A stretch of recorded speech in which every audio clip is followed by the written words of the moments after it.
네. 오늘은 지난주에는 이제 주기도문에 대해서 우리가 함께 살펴보았습니다. 오늘은 성경 말씀에 대해서 우리가 함께 배워보고요. 다음 주부터는 성례에 대해서 함께 우리가 중요한 성례에 대해 의미에 대해서 살펴보도록 하겠습니다. 기도와 하나님의 말씀과 성례, 이 세 가지는 은혜의 방편입니다. 하나님께서 우리들에게 은혜를 내려주시는 방편이다 하는 것입니다. 방편이다라고 하는 말은 외적인 수단이다라고 하는 것입니다. 외적인 수단을 제정해 놓으신 것입니다. 기도라고 하는 수단, 또 말씀이라고 하는 수단, 특별히 이 성경이라고 말할 때는 각자 각 개인이 이 성경을 보는 것과 더 중요한 것은 특히 설교를 효력 있는 이 방도로 외적인 수단으로 삼아서 하나님께서는 복음의 진리를, 구원의 진리를 우리들에게 전해 주시기로 그렇게 정하셨습니다. 설교를 통해서. 또 목자를 세워서, 그렇기 때문에 목자를 반드시 세워야 되는 것입니다. 그래서 또 목자를 세우기 위해서는 교회를 또 이렇게 창설을 하신 것입니다. 그래서 그 교회 안에서 복음의 진리의 말씀을 위해서 그렇게 되어 있는 것입니다. 그리고 성례가 또 은혜의 방편입니다. 하나님의 은혜를 하나님의 은혜를 정상적으로 받을 수 있도록 하나님께서 만들어 놓으신 합법적인 수단인 것입니다. 성례가. 그래서 기도의 방편, 기도의 외적 수단, 또 말씀, 특별히 선포되어지는 말씀, 설교되어지는 말씀, 복음의 말씀, 진리의 복음의 선포를 통해서 하나님께서 구원의 은혜를 우리들에게 전달해 주시는 그러한 외적인 방편으로, 외적 수단으로 우리들에게 주신 것이며, 또 성례라고 하는 은혜의 방편, 하나님의 은혜를 주시는 합법적인 그러한 통로로서 성례를 주신 것입니다. 그래서 우리가 하나님의 은혜를 받기 위해서는 기도도 열심히 해야 되고, 기도도 잘하고 열심히 해야 되고, 또 성경 말씀도 부지런히 봐야 되고, 특별히 교회에 가서 설교자들로부터 설교되어지는, 전하여지는 그 말씀을 우리가 공예배에 참석해서 열심히 들어야 되는 것입니다. 그리고 또한 성례를 통해서, 세례와 성찬을 통해서 하나님께서 그 외적인 수단들을 통해서 은혜를 주시기 위해서 하나님이 만드신 그러한 방편이기 때문에 또 성례에도 우리가 참된 믿음의 마음으로 참여를 해야 되는 것입니다. 이 말씀과 또 성례와 이 이러한 기도를 떠나서 우리가 하나님의 은혜를 받으려고 하는 이러한 모든 시도들은 헛된 시도이고 잘못된 시도입니다. 주로 이제 이단들이 이 곁길로 빠져서 해괴망측한 그러한 자신들이 고안해낸 그러한 이 수단을 사용하는데 우리는 반드시 이 주의를 해야 됩니다. 하나님께서는 인류에게 거룩한 말씀, 성경을 보존해 주시고, 또 성경을 남겨 주셨습니다. 그러므로 그리스도로 말미암은 구원의 진리를 가르쳐 주시기 위해서 그렇게 성경을 보존해 주시고 성경을 남겨 주신 것입니다. 그러므로 성경은 하나님의 진리의 말씀은 하나님 나라로 들어가는 그러한 입구와도 같은 것입니다. 이 성경에서 우리가 유익을 얻기 위해서는 하늘에서 내려온 진리로 받아들여야 되는 것입니다. 일반 소설책을 읽듯이 한두 번 재미있게 읽고 그쳐서는 안 되는 것입니다. 또한 성경은 복종해야 된다라고 하는 것입니다. 순종해야 된다라고 하는 것입니다. 이것은 아주 중요한 요소입니다. 일반 책과는 다른 그러한 아주 중요한 요소입니다. 그래서 성경에서는 듣기만 하여서 스스로 속이는 자가 되어서는 안 되느니라라고 그러한 권고를 우리들에게 반복적으로 하고 있는 것입니다. 그리고 또한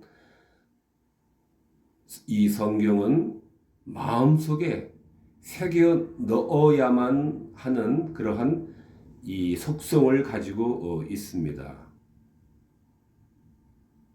마음속에 새겨야만 되는, 마음속에 새겨 넣어야 되는 그러한 독특성을 가지고 있습니다.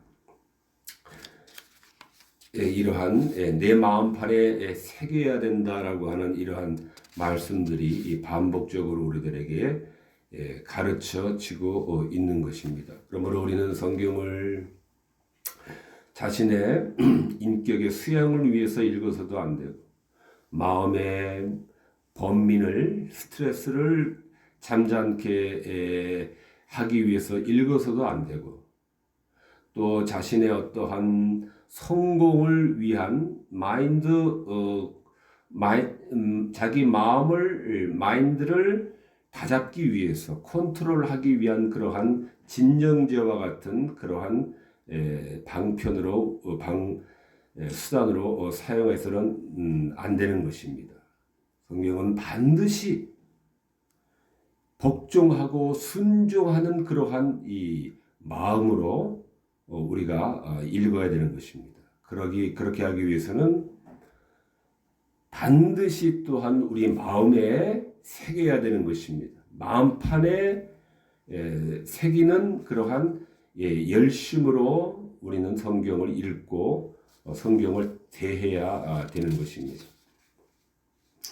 그리스도로 말미암은 구원의 진리를 가리킵니다. 요한복음에서 하늘에서 내려온 산떡이다 그랬습니다.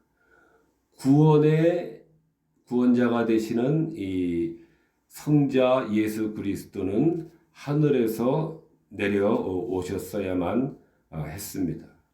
하늘에서 내려오셨어야만 구원이 되고 영생케 하는 그러한 우리들의 양식이 되실 수가 있었던 것입니다. 왜냐하면 이 세상에서는 썩지 않는 생명이라고 하는 것은 이 세상에서는 전혀 찾아볼 수가 없기 때문에 그렇습니다. 이 세상의 모든 형적들은 반드시 사라져 없어질 수밖에 없고 썩어져 없어질 수밖에 없는 것밖에 없는 것이기 때문에 이 세상 안에서 있는 그 무엇 중에서 우리들에게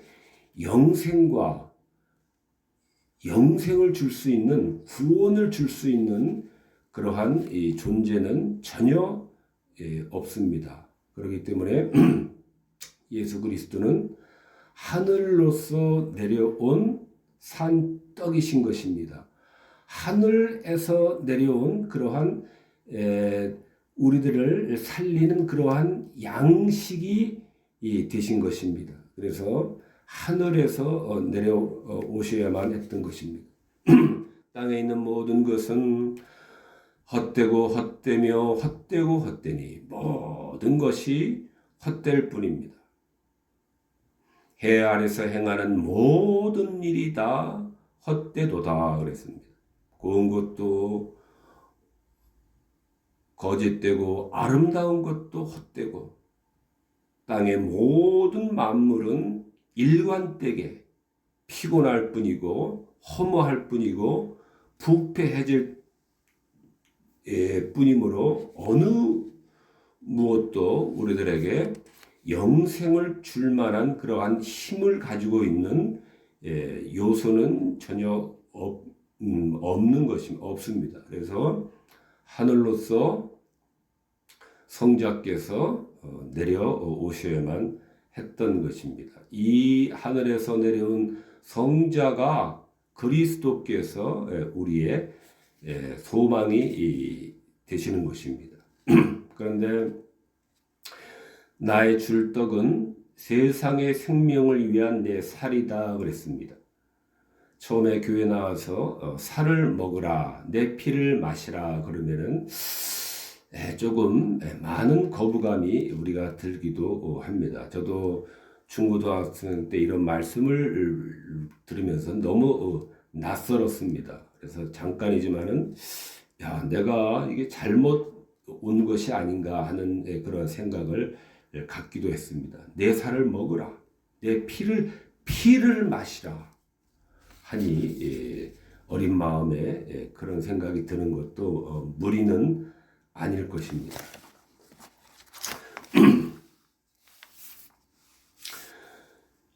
여기서 주님의 살이라고 하는 것, 주님의 그 몸이라고 하는 것은 그 몸 자체가 어떤 몸에 어떠한 영생을 주는 요소가 들어있다는 그러한 측면으로 우리가 생각해서는 안 됩니다.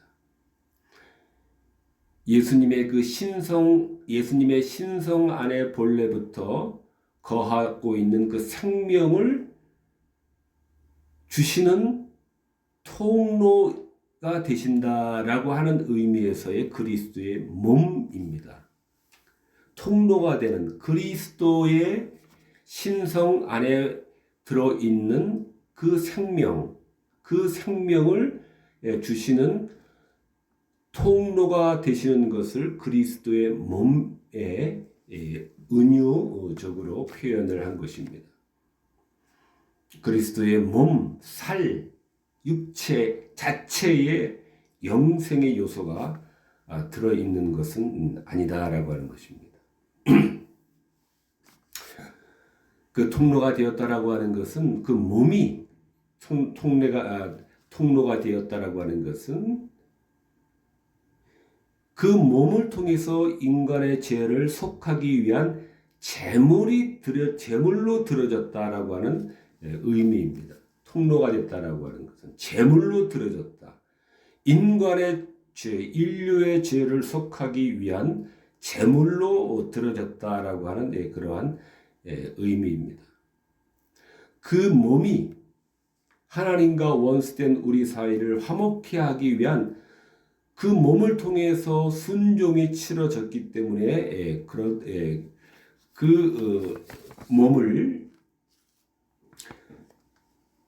세상의 생명을 위한 내 살이다, 내 몸이다 라고 이렇게 말씀하신 의미입니다. 이러한 의미에서 그 살이, 그 몸이 우리의 생명을 위한 생명을 준다라고 하는 것입니다. 그것이 나의 줄 떡은 그렇게 말씀하셨습니다.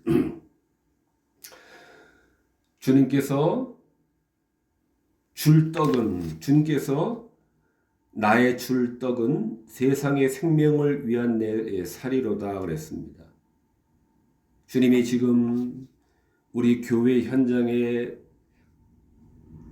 큰 광주리를 들고 오셔서 그 광주리 안에 많은 그러한 영생에 이르게 하는 귀한 떡을 산더미같이 짊어지고 오셔서 우리들에게 나눠주고 분배하는 것이 아닙니다. 나의 줄 떡은 그러한 떡을 우리들에게 주시는 것이 아닙니다. 생명을 위한 내 살이로다. 나의 줄 떡은 나의 줄 떡은 세상의 생명을 위한 살이다. 내 살이다 그랬습니다. 그것을 주시는 것입니다. 다른 말로 하면은 자신을 제물로 하나님 아버지께 성부께 십자가 상에서 드리신 그 독특한 희생을 의미하는 것입니다. 그 떡을 준다라고 하는 것은 제물 주님의 몸을 십자가 상에서 성부에게 독특한 그러한 치르시는 희생을 의미합니다. 주님은 그 자신의 몸을 하나님께 독특한 그러한 인류의 죄를 속하는 제물로 주신다라고 하는 것입니다. 그 떡을 주시는 것입니다. 그 떡을 우리들에게 주시는 것입니다. 인류에게 주시는 것입니다. 그 떡은 그러므로 주님의 몸으로 상징되는 그 떡은 바로 세상의 생명을 위한 떡인 것입니다. 내 살은 참된 양식이요 내 피는 참된 음료가 되시는 것입니다. 그리스도의 살에서만 그러므로 생명의 본질을 우리가 발견할 수가 있습니다.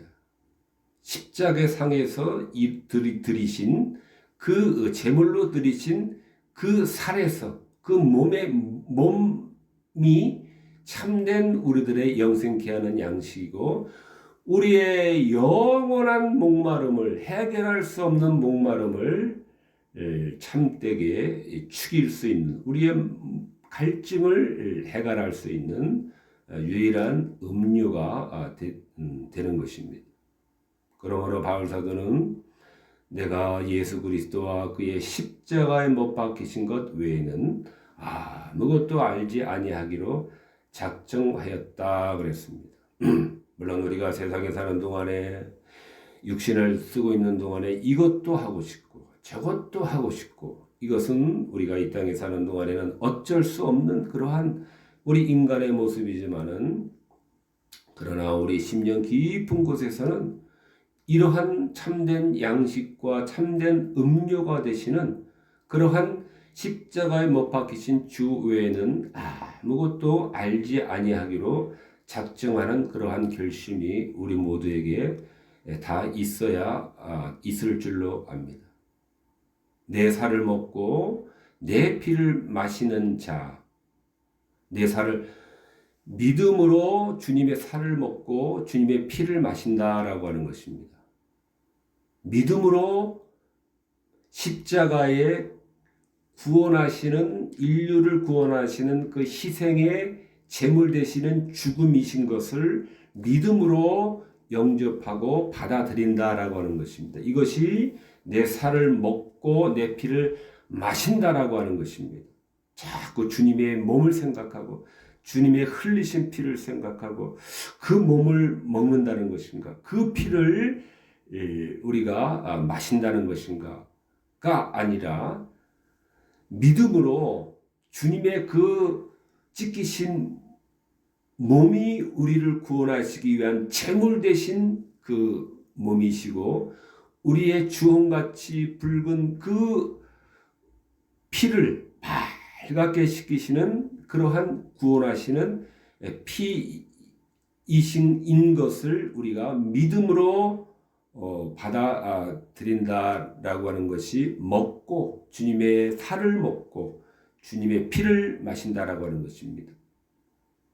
그러므로 입은 중요합니다. 우리가 입을 통해서 음식물을 섭취를 해야 우리가 거동할 수 있는, 기동할 수 있는 모든 에너지를, 양식을 우리가 입으로 섭취할 수 있습니다.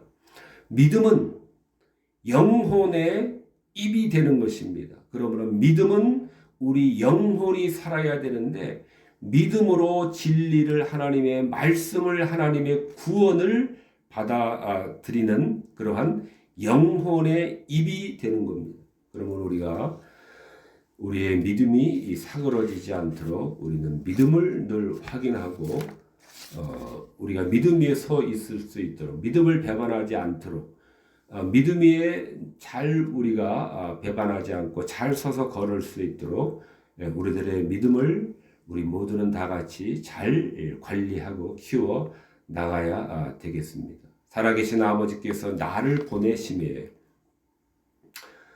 하나님께서 구원자를 우리들에게 보내셨습니다. 하나님께서 구원자를 우리들에게 보내셨습니다. 보내심에가 중요하게 우리가 생각을 해봐야 됩니다. 그러므로 우리는 나의 구원을 위해서 우리의 구원을 위해서 먼 3만리 4만리를 찾아 헤매는 그러한 일을 할 필요가 없다라고 하는 것입니다. 아버지께서 우리에게 보내셨기 때문에 구원자를 보내셨기 때문에 생명을 우리들에게 보내셨기 때문에 우리는 우리 가까이에 보내신 것입니다. 하나님의 영광을 우리가 돌려야 되는 그러한 부분이 인 것입니다. 우리는 3만리, 4만리를 구원을 찾아서 우리가 헤매지 않아도 되도록 헤매지 않도록 살아계신 아버지께서 나를 보내셨다라고 하는 것입니다. 그리스도를 성자를 보내신 것에도 우리는 하나님의 은혜를 우리가 사랑을 우리가 알아야 됩니다. 그래서 하늘로서 내려오신 것입니다. 그러한 의미에서도 찾아 헤매지 않도록 하는 의미에서도 하늘로서 내려온 것이며 이 땅에 있는 모든 것은 썩어지고 부패할 것이고 다 헛된 것이기 때문에 우리들에게 참된 진리와 영생과 구원을 줄 수 있는 요소는 전무하기 때문에 이러한 의미에서도 하늘에서 오셔야만 했던 것입니다. 하늘에서 내려오셨기 때문에 세상적인 요소가 전혀 없습니다. 즉 썩어질 요소, 부패해질 요소가 전혀 없는 신령한 그러한 이 양식이 되시고 음료가 되시는 것입니다. 그러므로 그 양식은 다시는 우리를 배고프게 하거나 굶주리게 하거나 다시 목마르게 하지 않는 그런 완전한 양식과 음료가 되신 것입니다. 이것이 하늘에서 내려오셨다라고 하는 말씀의 의미이기도 합니다. 하늘에서 내려오셨기 때문에 또한 영원한 양식이 되기도 하는 것입니다. 영원히 목마르지 않고 영원히 굶주리지 않는 그러한 양식입니다. 우리는 이 양식을 우리가 늘 얻도록 우리가 이 양식을 구해야 됩니다. 이 양식을 우리가 구해야 됩니다. 이 양식에서 우리가 떨어져 나가지 않도록 우리가 늘 이 양식에 목말라 하는 찾는 것을 우리가 붙잡는데 목말라 해야 되겠습니다. 하나님의 이 말씀은 요한복음 이 5장의 말씀처럼 너희가 성경에서 영생을 얻는 줄 생각하고 성경을 상고하거니와 이 성경이 곧 내게 대하여 증거하는 것이로다. 내게 대하여 그리스도 성자 예수 그리스도에 대하여 증거하는 것이다 그랬습니다. 그러므로 성경에서 그리스도를 발견할 목적으로만 읽어야 됩니다. 그리스도를 발견할 목적으로 읽어야 됩니다. 이 목표에서 이탈되는 자는 성경을 읽는데 일생을 바쳤다 할지라도 진리를 아는 지식에 이를 수가 없습니다. 구원을 아는 지식에 이를 수가 없습니다. 영생을 아는 지식에 이를 수가 없습니다. 그러나 지금 세상은 성경을 읽지 않습니다. 너무나도 많은 사람들이 읽지를 않습니다. 여간 힘들게 느껴지지 않는 것이 사실입니다. 제가 청년 대학부 때만 해도 성경 암송 카드라는 것이 유행을 해가지고 그거를 이렇게 조그만 그 손바닥 반만한 그러한 암송 카드를 가지고 다니는 게 유행이기도 했습니다. 그래서 그 말씀을 또 사기도 하고 또 이렇게 틈틈이 또 외우기도 하고 그랬는데 참 그때가 참 좋았던 것 같습니다. 참 필요하고 참 좋은 것 같습니다. 지금도 성경 암송이라든가 이런 것은 너무너무 필요하고 중요한 것입니다. 그것이 마음판에 하나님의 말씀을 새기라라고 하는 그러한 수단이 되기 때문에 그렇습니다. 성경은 그리스도를 발견할 목적으로 읽어야 됩니다. 너희가 성경에서 영생을 얻는 줄 생각하고 성경을 상고하거니와 이 성경이 곧 내게 대하여 증거하는 것이다 그랬습니다. 그러므로 그리스도를 발견할 목적으로 우리가 성경을 읽어야 됩니다. 그러나 너무도 많은 이상한 사람들이 성경을 이상하게 해석하고 성경을 이상하게 설명하며 성경을 인간적인 그러한 목적을 위해서 성경을 읽고 사용하고 허비하고 설명을 한다라고 하는 것입니다. 또 그러한 사람들이 아직도 이 활개를 치고 있다라고 하는 것입니다. 우리는 그리스도를 아는 것을 최우선으로 두어야 되겠습니다.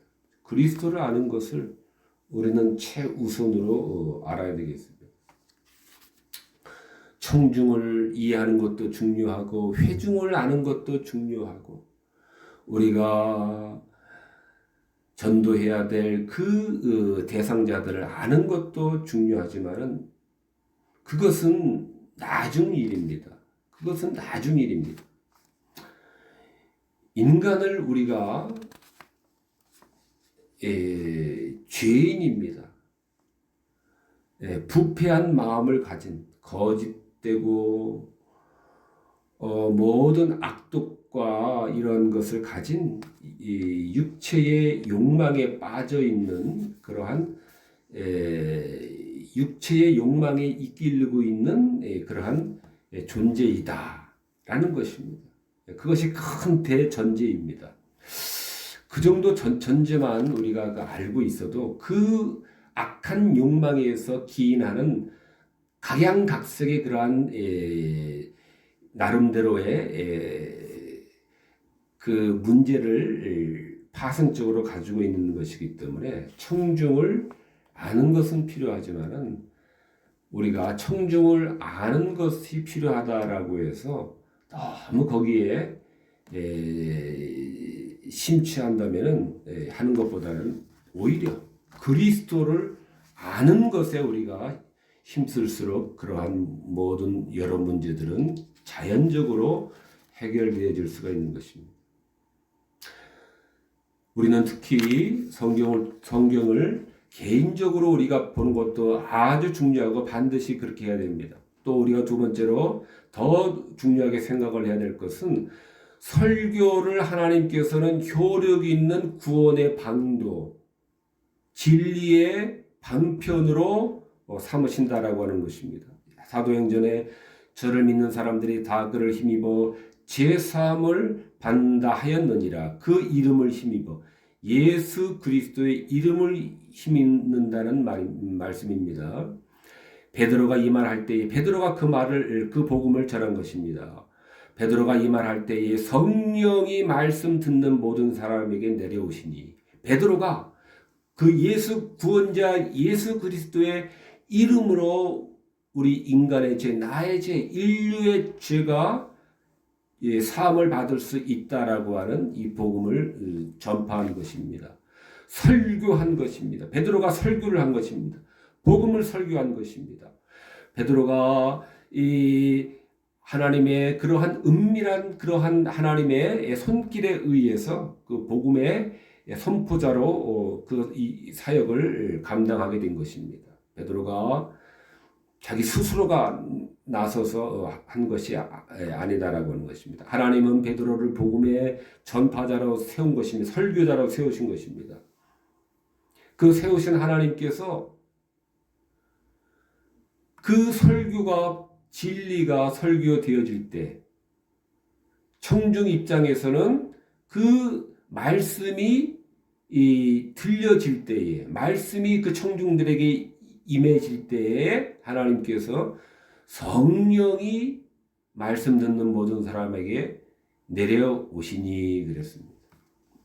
내려오시니 말씀 듣는 중에 설교를 듣는 중에 복음이 전파되는 중에 하나님은 성령의 그러한 능력이 성령의 내적인 그러한 부르심이 있을 수 있도록 하나님은 특별히 목자의 설교를 통해서 하나님은 역사하시도록 그렇게 하나님은 질서를 만들어 놓으신 것입니다. 그래서 우리는 집에서 개인적으로 성경을 열심히 연구하고 보는 것도 중요하고 더 중요한 것은 바로 그러한 목적으로 교회를 세우신 것입니다. 교회에 나와서 하나님의 세우신 그러한 목자들, 이 설교자들, 목회자들을 세우신 목사들의 사역자들의 그 말씀을 들으라라고 하는 것입니다. 들으라라고 하는 것. 우리는 나가서 들어야 됩니다. 모여서 들어야 됩니다. 제가 지난주에 어느 교회에서 한 두 군데 교회를 우연하게 이제 총동원 주일을 맞이해서 이렇게 앞에서 전도를 하고 있길래 커피 한 잔 얻어 마시면서 이야기를 해봤습니다. 요즘 교회 교인님 어떻습니까? 그러니까 코로나 지나고 나서 많은 사람들이 이 회복이 안 되고 있다라고 하는 이야기를 들은 적이 있습니다. 코로나 이후에 빠져나갔던 교인들이 돌아오지 않아서 자리가 많이 비어 있는 상황이라고 했습니다. 아마 텔레비로 들려주는 또 유튜브로 들려주는 또 라디오에서 들려주는 그러한 설교 말씀들을 근근히 들으면서 신앙생활을 해도 되지 안 될 것이 뭐가 있나 아마 이런 생각을 가질 수가 있습니다만은 그러나 교회에 모이라라고 하신 것입니다. 베드로가 말할 때 성령이 말씀 듣는 모든 사람에게 내려오시니 하나님께서는 특별히 개인적으로 예배드리고 성경 보는 것을 통해서 하나님께서는 은혜를 내려주시지만 감동을 주시기도 하시지만 그러나 더 하나님께서 공식적인 그러한 은혜의 수단으로서는 설교를 하나님께서 그렇게 창설해 주신 것입니다. 그래서 설교를 전하는 사람은 밤낮으로 열심히 가르치는데 디모데에게 창념하라 그랬습니다. 성경 말씀을 가르치는 자들은 성경에 창념하라 그랬습니다. 가르치기 위해서 낮이나 밤이나 불철주야 그 말씀을 연구하고 하는데 창념을 해야 된다라는 그런 말씀입니다. 사역자들은 열심히 진리의 말씀을 연구하고 그 연구한 것을 가지고 청중들에게 나서야 되는 것입니다. 고린도후서 3장 6절에 저가 우리로 새 언약의 일꾼이 되기에 만족히 하셨으니 의문으로 하지 아니하고 오직 영으로 했다라고 했습니다. 새 언약의 일꾼들, 쉽게 말하면은 오늘날의 설교자들, 복음의 설교자들이라고 말할 수가 있습니다. 의문으로 하지 아니하고 오직 영으로 한다 그랬습니다. 의문으로 하는 것은 종이에 쓰여져 있는 그 글자 그대로의 무미건조한 그러한 설명과 해설로 해서는 안 된다라고 하는 것입니다. 오직 영으로 함이니 성령의 능력과 성령의 감화주심, 성령의 감동주심, 성령께서 은혜 주심을 따라서 이 복음의 설교는 행해져야 된다라고 하는 그런 말씀입니다. 그래서 성령이 말씀 듣는 사람에게 내려오도록 그렇게 하나님께서는 은혜의 방편을 설교를 삼아서 그렇게 되어 있다라고 하는 것입니다. 그러므로 우리 모두는 설교를 우리는 특히 사역자들에게 해당될 터인데 열심히 우리가 설교를 성령의 능력으로 오직 영으로 하도록 할 수 있도록 우리는 해야 되는 것입니다. 여러 가지 인문학적인 그러한 지식들을 나열하고 또 여러 가지 그 고도의 그러한 전문적인 시사적인 그러한 일들을 전문적인 용어를 섞어가면서 하는 것도 의미가 없으며 없는 것입니다. 느헤미야 8장 8절에서도 하나님의 율법책을 낭독하고 그 뜻을 해석하여 백성으로 그 낭독하는 것을 다 깨닫게 하매 그랬습니다. 그러므로 복음의 설교라고 하는 것은 그 구약 시대에도 낭독하고 그 뜻을 해석하여 깨닫게 하는 그러한 방편을, 설교의 방편을, 말씀의 방편을 하나님께서는 창설 만드셨고 또 그것을 오늘날까지 사용하고 계십니다. 그러므로 은혜의 외적 수단 가운데서 말씀이 들어갑니다. 말씀이 들어가는데 그 말씀이라고 하는 것은 각자 개인 골방에서 성경을 펴놓고 진실하게 진지하게 읽는 그러한 말씀도 되고 더 중요한 것은 공교회에서 설교되어지는 그 말씀이다. 설교되어지는 그 말씀이다라고 하는 것입니다. 그러므로 설교되어지는 그 말씀을 우리는 결코 과소평가해서는 안 되는 것입니다. 물론 전하는 자들은 심혈을 기울여서 너희가 성경에서 영생을 얻는 줄 알고 상고하거니와 성경이고 내게 대하여 증거하는 것이로다.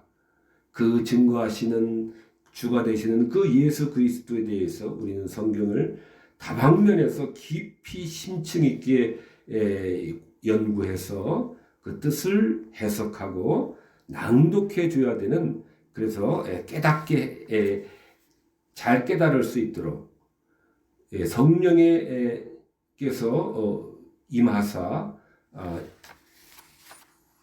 임하셔서 잘 깨달을 수 있도록 그렇게 우리는 심혈을 기울여야 되는 것입니다.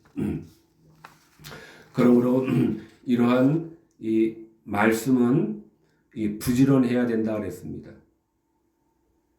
웨스민스터 신앙고백서 소요리 문답에 보면은 말씀이 구원에 이르게 하는 유일한 수단인데 그런데 그러면 그 말씀을 우리가 어떻게 대해야 되는가에 대해서 몇 가지로 이야기하고 있습니다. 네 가지로 이야기하고 있는데 간략하게 살펴보겠습니다. 우리는 성경을 구원에 이르는 효력 있는 그러한 이 작용이 되도록 우리들에게 하려 하려면은 부지런하게 우리가 성경을 봐야 된다라고 그랬습니다. 잠언 8장에 누구든지 내게 들어가며 날마다 내 문 곁에 기다리며 문설주 앞에 기다리는 자는 복이 있나니 대전 나를 얻는 자는 생명을 얻고 여호와께 은총을 얻을 것임이니라 그랬습니다. 날마다 문 곁에서 기다리며 문설주 앞에서 기다려야 되는 것입니다. 주님의 말씀을 얻기 위해서, 듣기 위해서 날마다 우리는 말씀을 부지런함으로 기다려야 되는 거, 기다려야만 됩니다. 그래야 말씀이 구원에 이르는 효력을 우리가 얻을 수가 있게 되는 것입니다. 디모데전서에도 말씀드린 바와 마찬가지로 읽는 것과 권하는 것과 가르치는 것에 창념해야 되는 것입니다. 우리 이 가르치는 자들에게 해당하는 그런 말씀입니다. 읽는 것, 읽고 또 읽고 권하는 것과 그 읽은 것을 그 열심히 준비하고 열심히 찾고 열심히 골몰하게 연구한 것을 골몰해야 되고 창념해야 되고 그것을 권하고 가르쳐야 된다라고 하는 것입니다. 내가 이를 때까지 읽는 것과 권하는 것과 가르치는 것에 창념하라. 창념해야 되느니라 라고 이렇게 디모데에게 가르친 것입니다. 부지런해야 된다. 해야 말씀에 부지런해야 말씀이 우리를 구원에 이르게 하는 그 효력을 비로소 우리들에게 가져다 준다라고 하는 것입니다.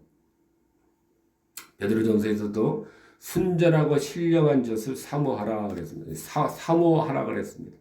목마른 사슴이 시냇물을 찾듯이 그런 한 마음으로 간절하게 우리가 사모를 해야 되는 것입니다. 성경은 우리는 썬데이 크리스찬 그래가지고 교회 갈 때만 일주일 동안 하얗게 소복히 쌓인 먼지를 툭툭 털어가지고 그러한 신자들이 아마 많이 있을 것입니다. 그러한 자세로는 우리는 구원에 이르는 효력 있는 그러한 진리의 가르침을 받을 수가 없는 것입니다.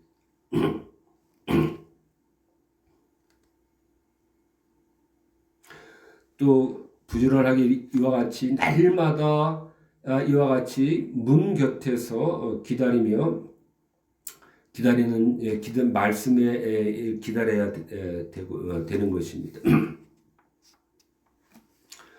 또 두 번째로는 마음에 간직을 해야 됩니다. 성경은 우리가 마음에 간직을 해야 말씀이 구원에 이르는 효력으로 우리들에게 비춰주시는 것입니다. 시편에 내가 주께 범죄치 아니하려 하여 주의 말씀을 내 마음에 두었나이다 하는 말씀이 그 증거의 말씀이 되는 것입니다. 하나님 주의 말씀을 우리 마음에 간직할 때, 새겨 넣을 때, 새겨져 있을 때, 소유하고 간직하고 있을 때에 죄에 떨어지는 것을 우리는 예방할 수가 있는 것입니다.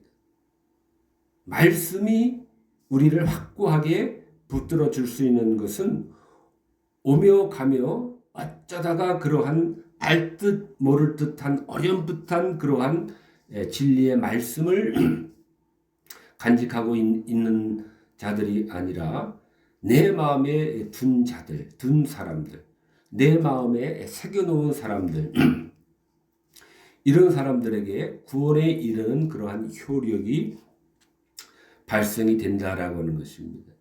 그러므로 마음의 간직을 우리는 말씀을 하도록 해야 됩니다. 그래야 하나님의 은혜가 우리들에게 이르는 그러한 초래에 이르는 길이 되는 것입니다.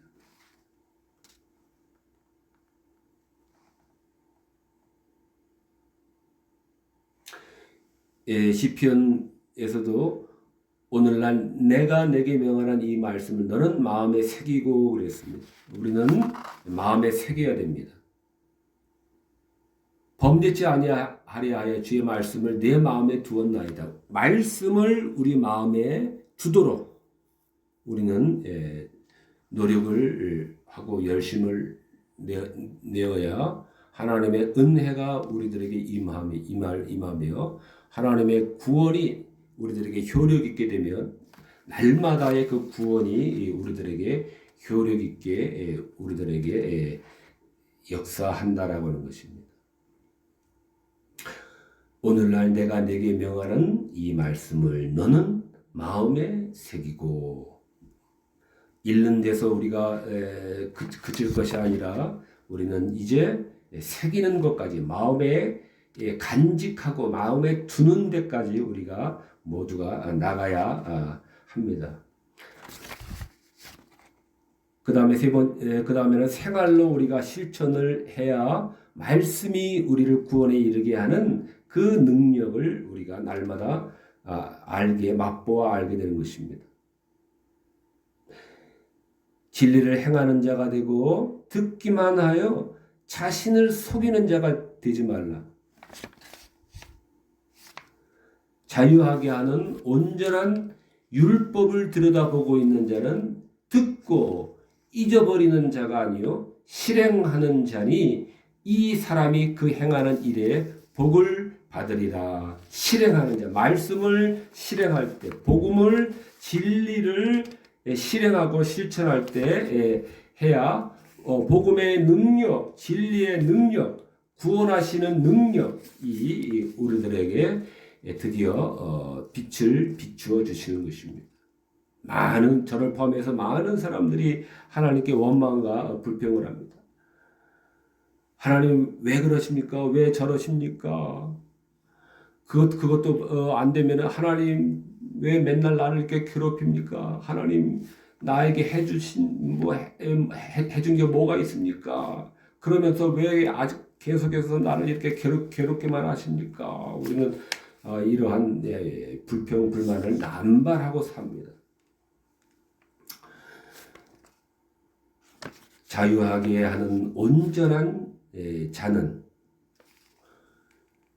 율법을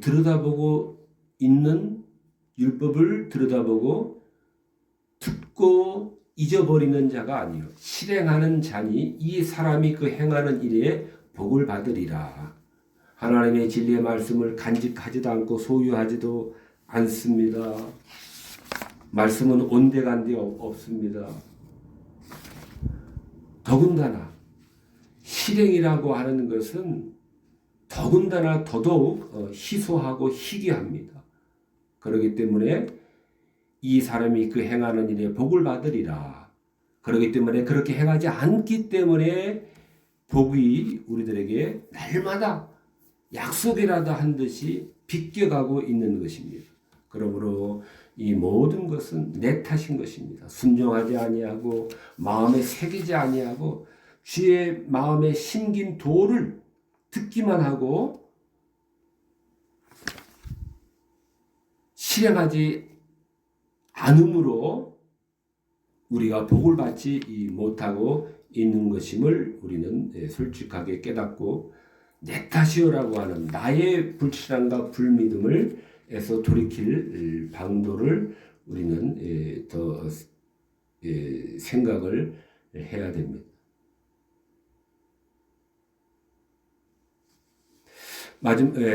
이와 같이 실행하고 행하는 자가 되어야 되는 것입니다.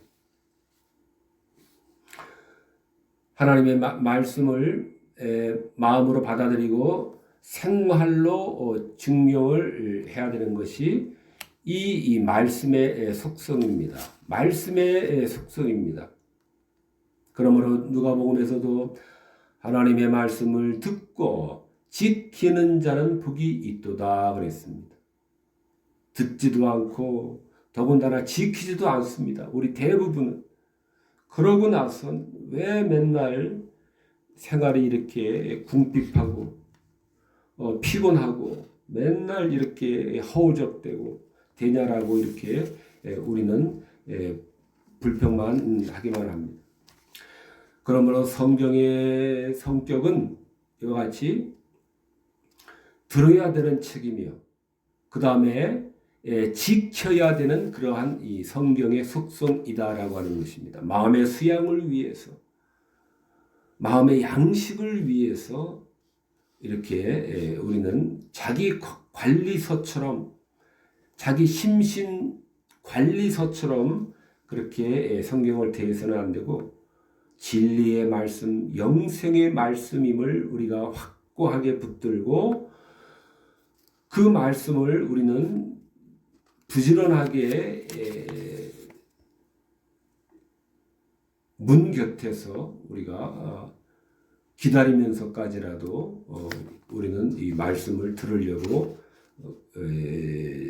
기다리는 그러한 마음, 우리는 사모하는 마음으로 늘 말씀을 우리가 기다려야 되며, 그것으로도 다가 아니고 동전의 앞면과 뒷면같이 이 한 짝을 이루어야 되는데, 지키는 자는 복이 있도다 라는 것입니다. 지켜야 된다라고 하는 것입니다. 듣기만 하고 영혼 깊숙이 새기지 않을 때 허무하게 되고 맙니다.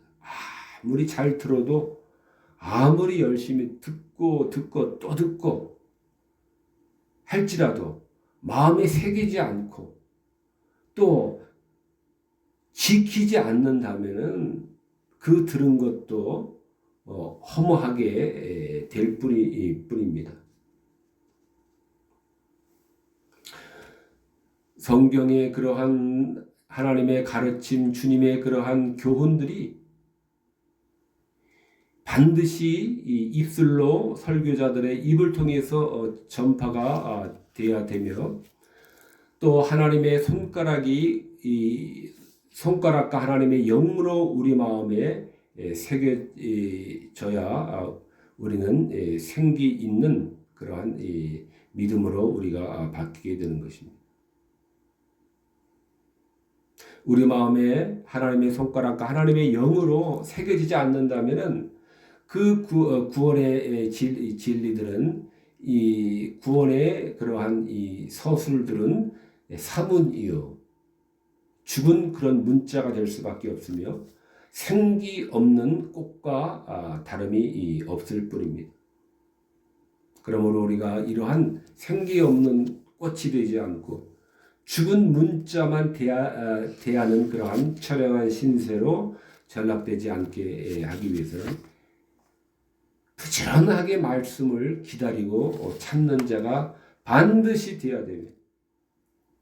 그 부지런하게 찾은 후에 그 말씀을 마음에 간직해야 되는 것입니다. 해야 합니다. 마음에 새겨야 됩니다. 마음에 새겨야 됩니다. 마음에 새겼는데 강팍한 채로 집 밖에만 나가면은 언제 그랬냐는 듯이 안면을 몰수하고 생활할 것이 아니라 생활로 새기고 그 새긴 말씀을 생활로 실천해야, 율법을 들여다보고 있는 자는 듣고 잊어버리는 자가 아니요 실행하는 자니 이 사람이 그 행하는 일에 복을 받으리라. 복을 받는 것입니다. 이러한 하나님의 은혜가 우리 모두에게 있어야 되겠습니다. 기도하시겠습니다.